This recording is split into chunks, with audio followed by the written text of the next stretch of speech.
Well, good morning, everyone. Thank you very much for being with us here on this Friday morning.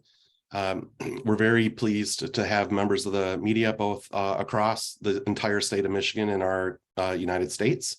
We're also glad to have many members of the University of Michigan administration who we invited to attend and watch so they could hear directly from the sister survivors of the so-called rock and roll professor, Bruce Conforth.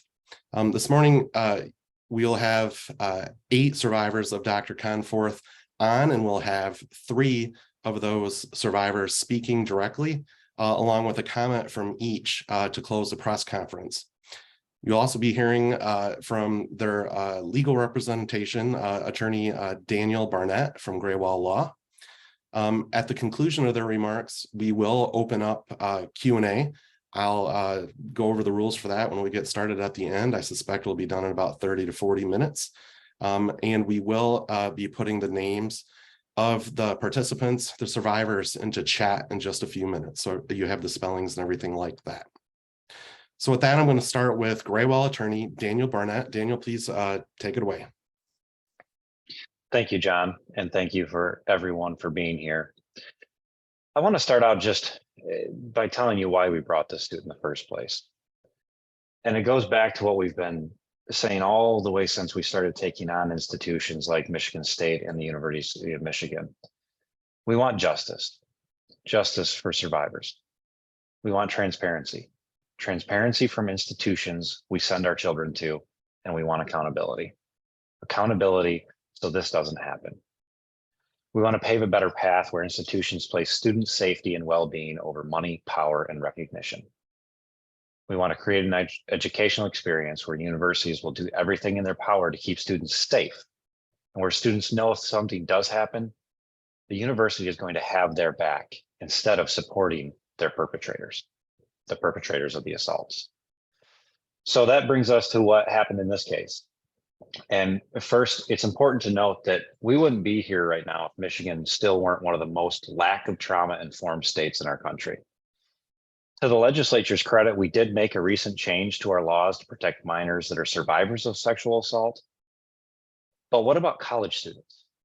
What about those individuals not quite out on their own, technically of the age of majority, but still relying on professors and others within their universities for guidance? We've done very little in our legislature to protect them. That's a topic for another time, but it also ties in to why we have an issue with our case law here. So to bring you back, we filed this case in Washtenaw County. And we did that because one of our claims is the Elliott Larson Civil Rights Act claim. And in that claim, there's a jury demand, which means the case gets to be heard by a jury. There are no juries in the Court of Claims, only in circuit courts. So we filed in Washtenaw County. The university then removed all of the claims to the Court of Claims. The Court of Claims it's another court. It's a first impression court in Michigan, but it really is specialized in dealing with public institutions, state entities, and that.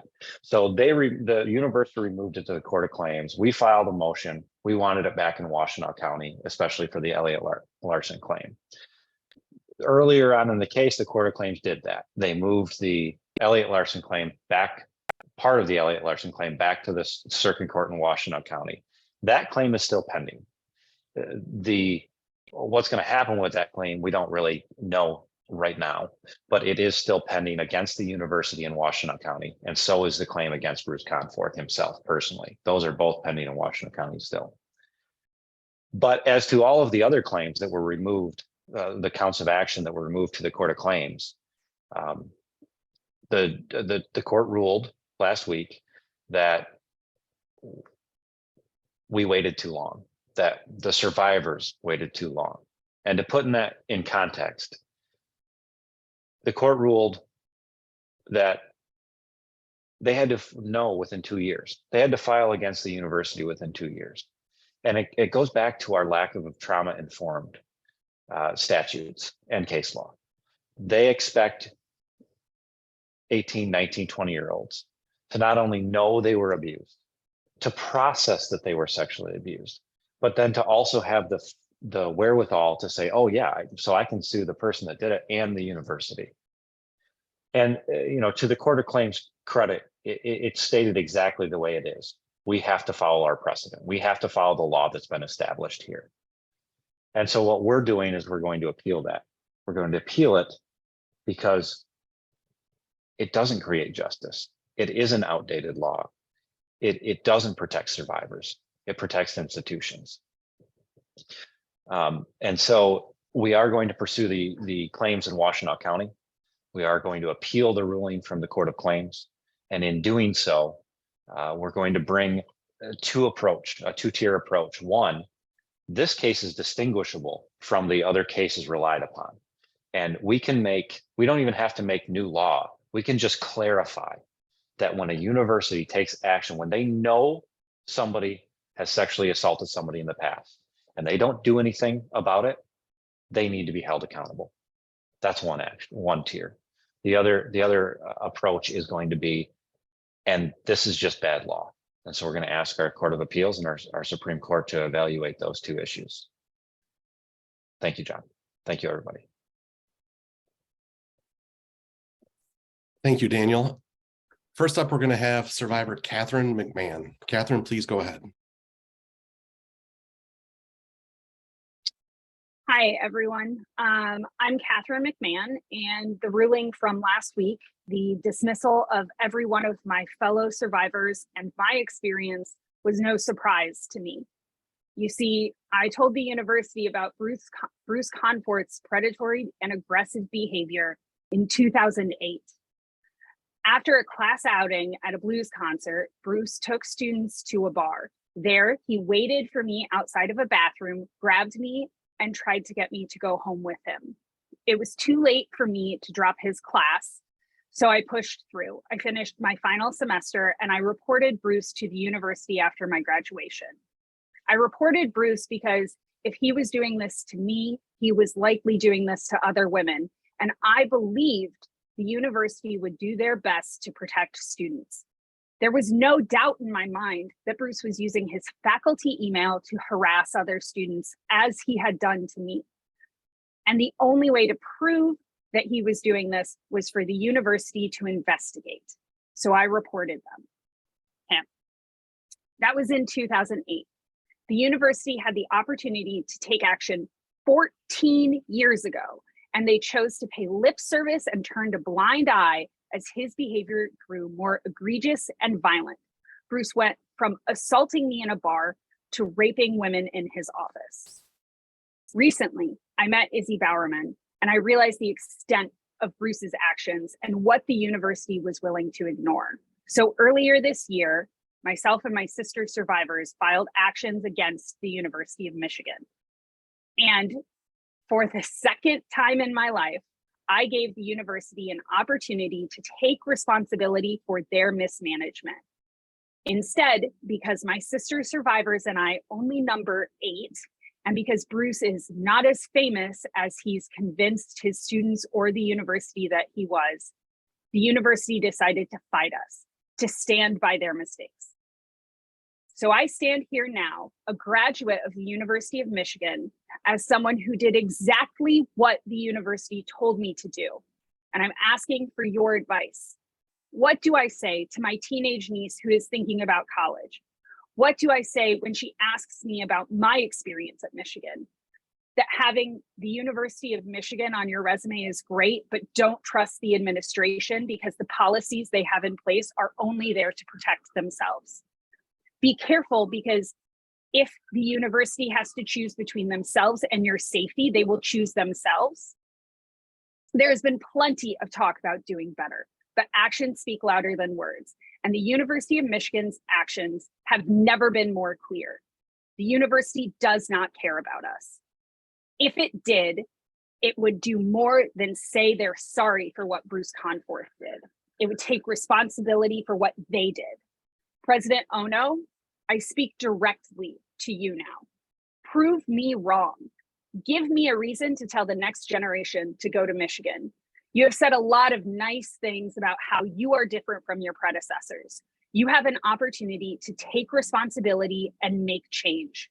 Prove that you are the leader and the one that will make that change. Take responsibility for your institution.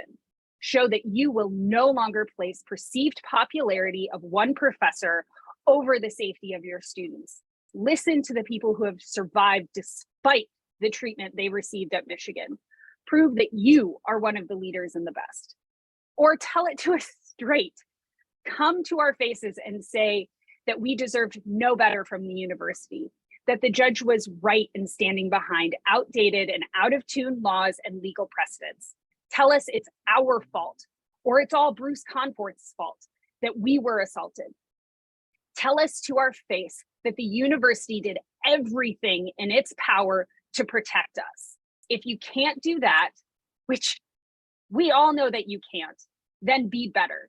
Lead the university to a new day where they hold themselves accountable for their mistakes and pave a new and actual brighter future. Lead with actions instead of words, and put your students first. Thank you very much, Catherine. Next, we're going to hear from Amelia Brown. Thank you, John, and thank you, Catherine.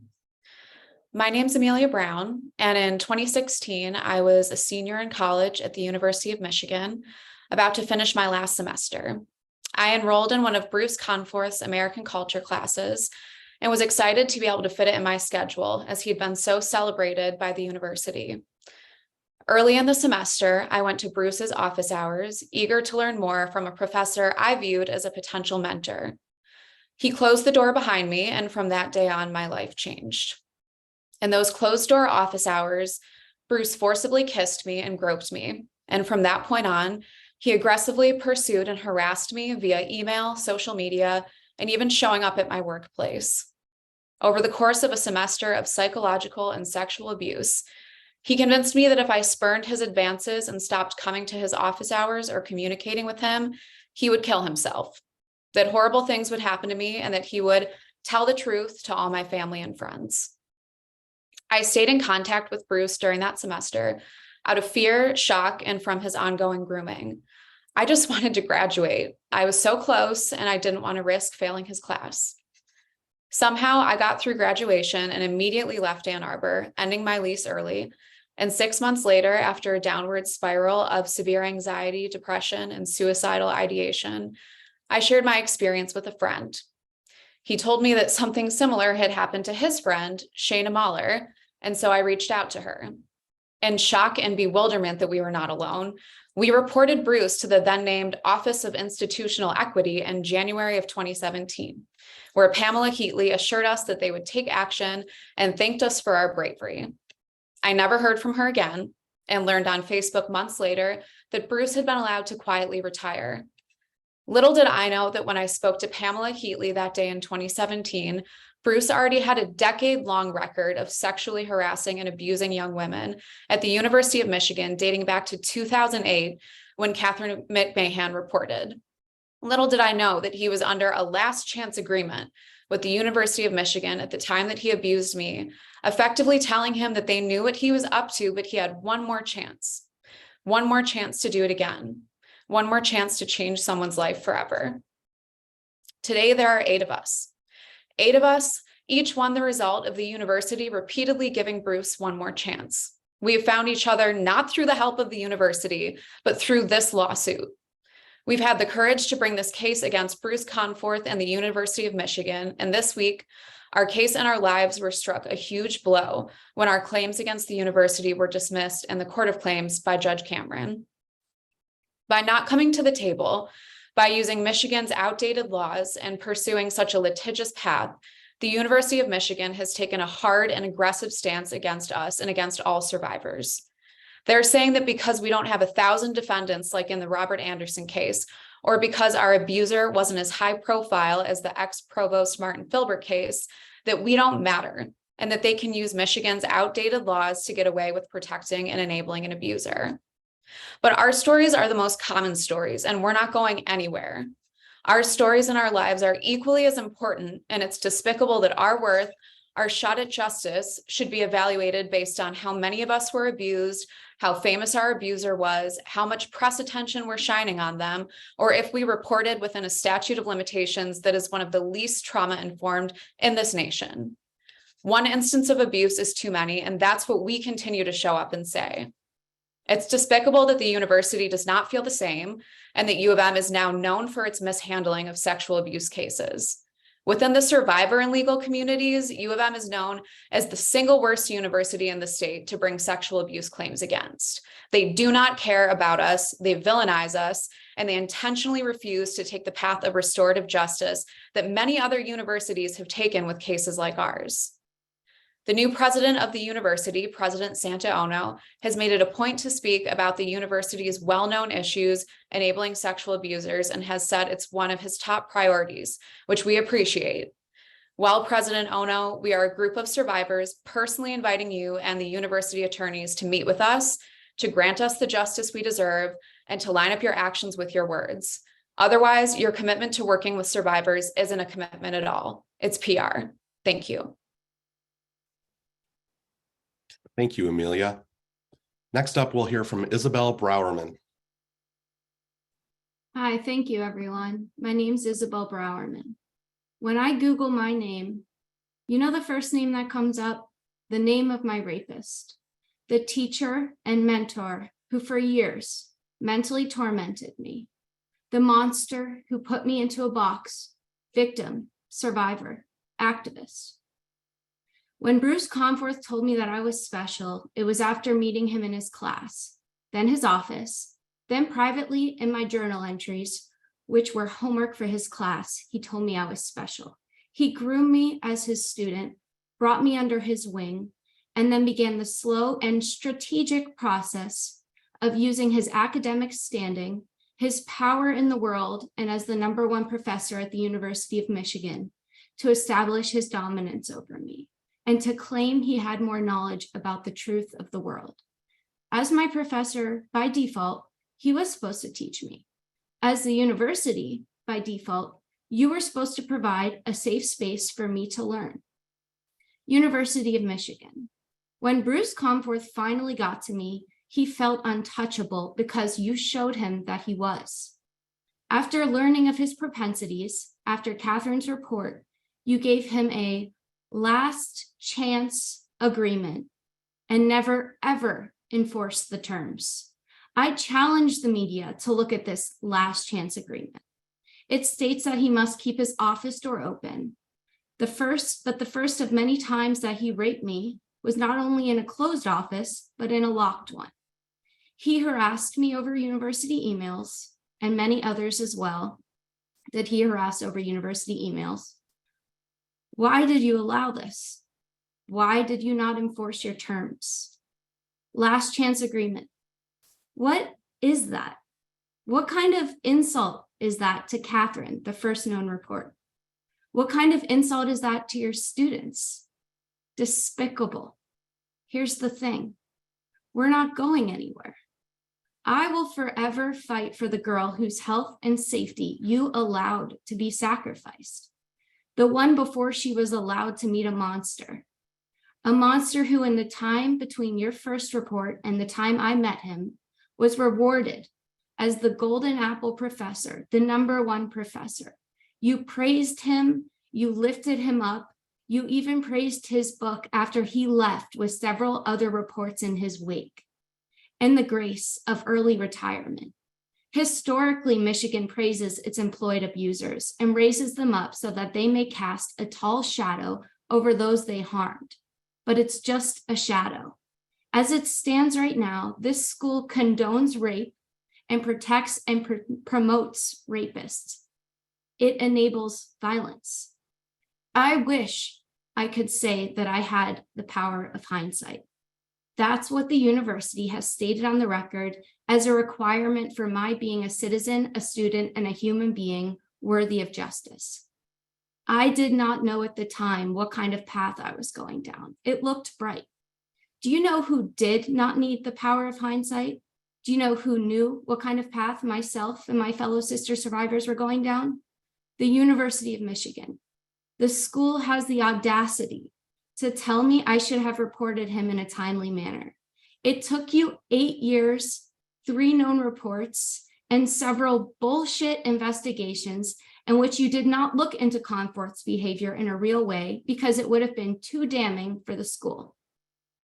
Instead, you made a backroom deal with a rapist.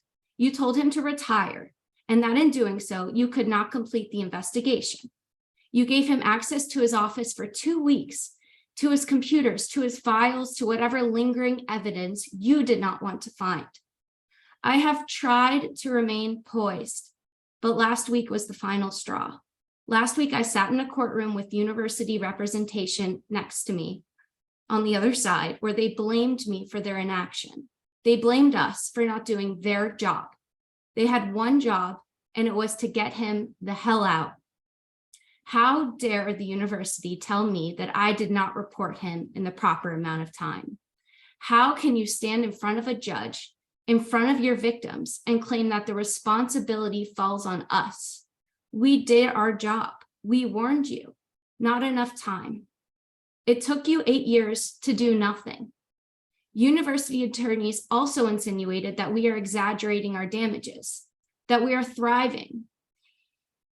He had the audacity to point out that because we got our diplomas, the abuse could not have been that bad.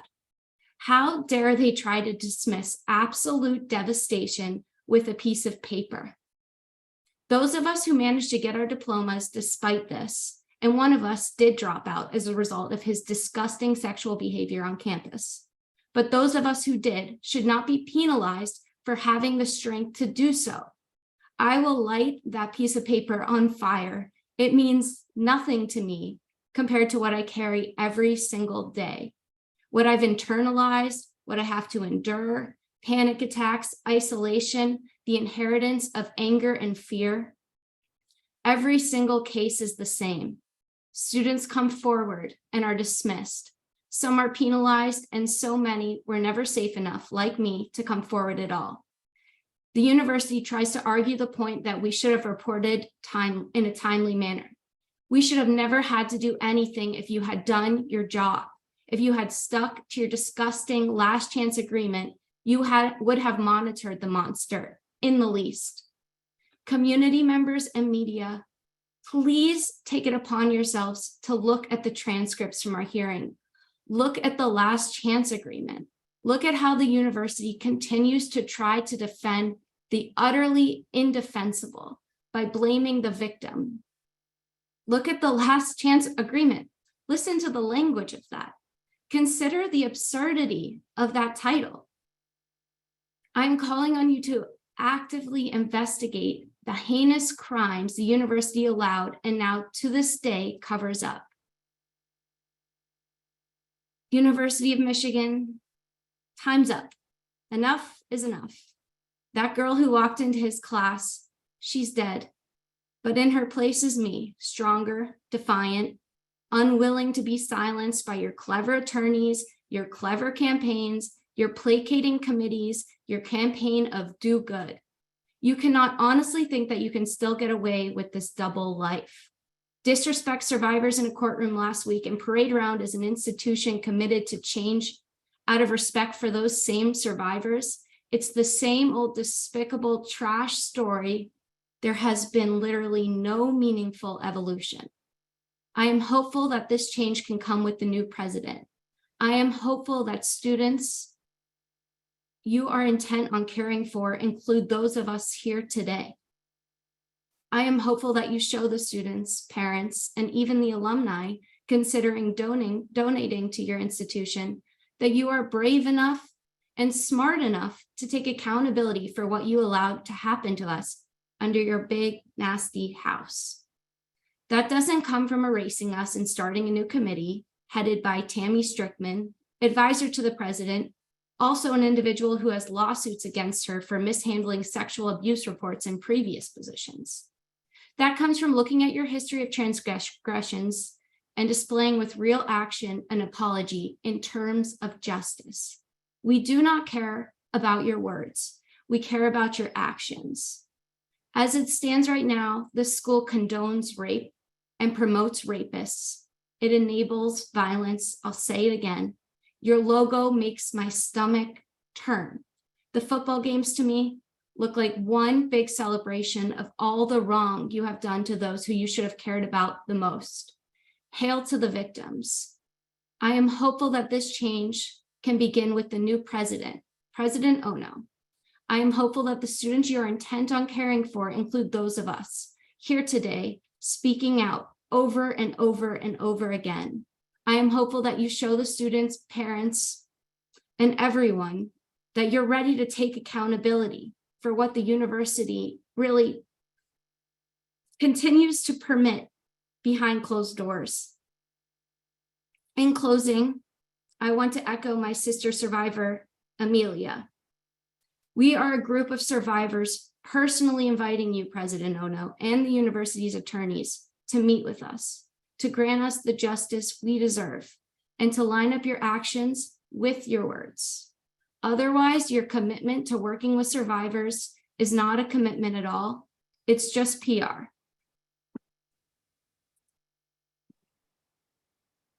Thank you, Izzy. Next up in closing, we want to allow each of the survivors of Bruce Conforth, the human beings who are speaking out here, Cassie and Kristen, Maya and Shayna, Lauren and Izzy, Amelia and Catherine. And with that, we'll start with Cassie.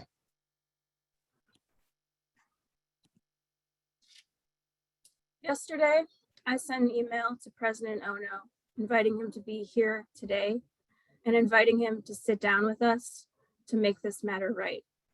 So I ask again, President Ono, the university dismissed us in court. Will you do the same, or will you meet with us and make this right?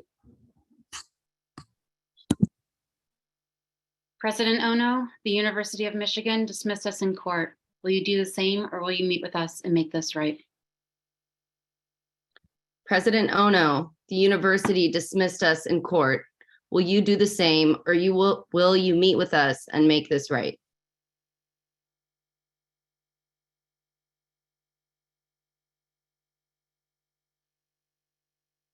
President Ono, the University of Michigan dismissed us in court. Will you do the same, or will you meet with us and make this right? President Ono, the University of Michigan dismissed us in court. Will you do the same, or will you meet with us and make this right? President Ono, University of Michigan dismissed us in court. Will you do the same, or will you meet with us and make this right? President Ono, the University of Michigan dismissed us in court. Will you do the same, or will you meet with us and make this right?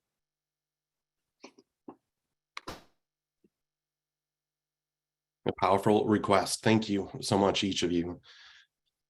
Right now, for members of the media, we're going to open up the chat for Q&A. And actually, not the chat, what I'll do is if you raise your hand by pressing the raise hand button, I'll activate your microphone and you can ask a question. I ask that you direct the question for who you'd like to hear from, or if you'd like to hear from any of them.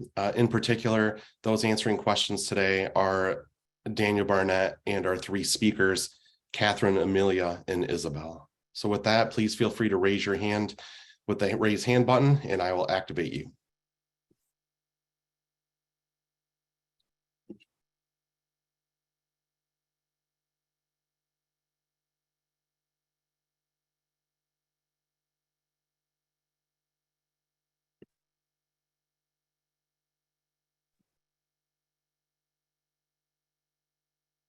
Okay, our first question is from the statewide newspaper chain known as MLive and reporter Samuel Dodge at the Ann Arbor News.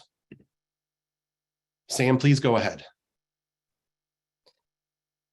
Hi, everyone, and everyone. Thank you for your stories and your and speaking up about this. I really thank you for being the opportunity to listen to you today. My question is for Daniel. With the case moving forward in Washtenaw County, are there differences in how the Michigan Court of Claims case and the Washtenaw County case? Are there differences in kind of approach or strategy and how to how those cases are approached from the legal perspective?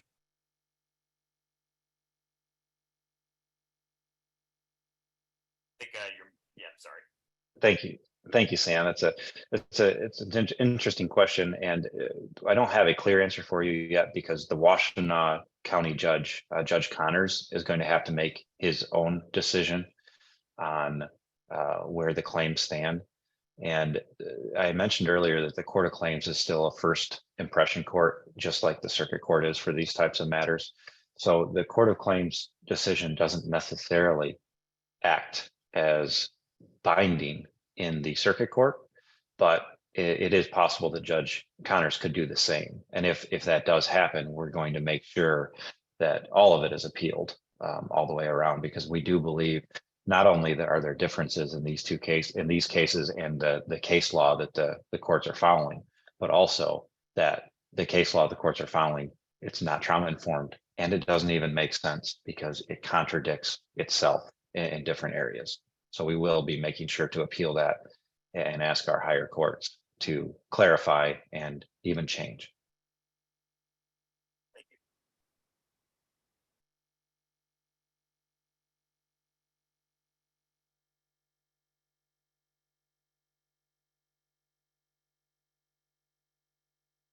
We have one more chance for questions from the media who are on board. Just push that raise hand button and I'll acknowledge you.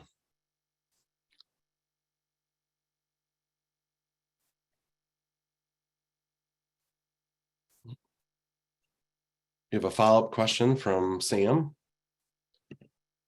Sam, go ahead. Hi. Yeah, I guess any question for any of the survivors. I've talked with John Vaughn for the Dr. Anderson case a lot of times. I know he's been, a part of the advocacy for your case as well. If there's anyone that wants to talk about, the different support from other survivors, whether it's the Anderson case, I know some of the gymnasts from the Nassar case have been supportive. If anyone wants to talk about, what kind of support they've been providing, just in general, want to speak to that. I could speak to that. John Vaughn, several other Anderson survivors, as well as Trinae Gonzar and the Nassar community have rallied around our case and have been there. John Vaughn was even in attendance. He sat next to me at the hearing last week. And we see this as an issue for all survivors, and especially within the Michigan community. We also know that if we stand together and we allow ourselves the information from other cases and from others' experiences, that it's only going to strengthen our chances. And so we've worked really hard to join hands and to call out the university together and to share our stories together and to ally for each other, because we're all dealing with the same issue. We're all dealing with the same system of abuse and of silencing.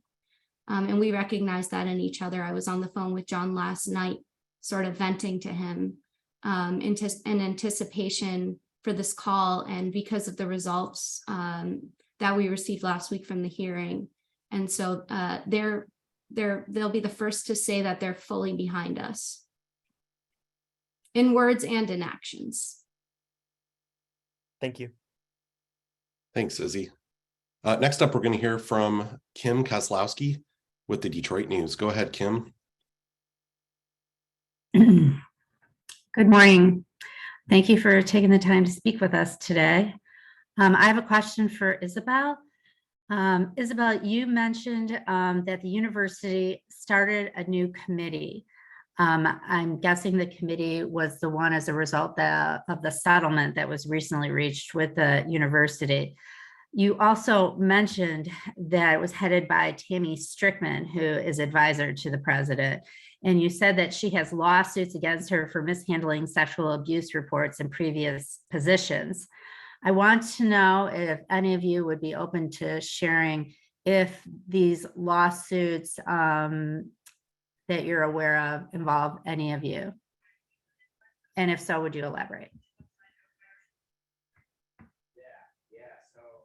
So I'm just going to jump in real quick. Sorry, Kim. And Izzy, you can, follow up with anything you'd like. But I would say as to that, it doesn't involve any of our survivors specifically, but it is readily available if you want to Google the information. And I think the survivor's point is simple. University, you're saying that you're taking actions. You're saying that you're trying to better this community, but you're including people in that committee that's supposed to better them that has shown they haven't done their job in the past. That's the problem. And myself and my sister survivor, Cassie McQuater, we have worked with the school. We have worked with SACUA. We have worked to create new policies in an attempt to use our experiences to protect and change the community at the University of Michigan.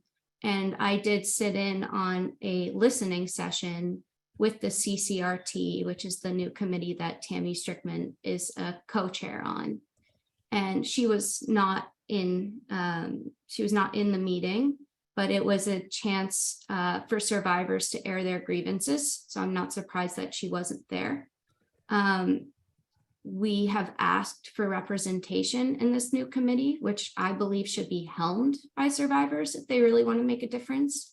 But again, instead it's being helmed by those who have a history of not doing the right thing.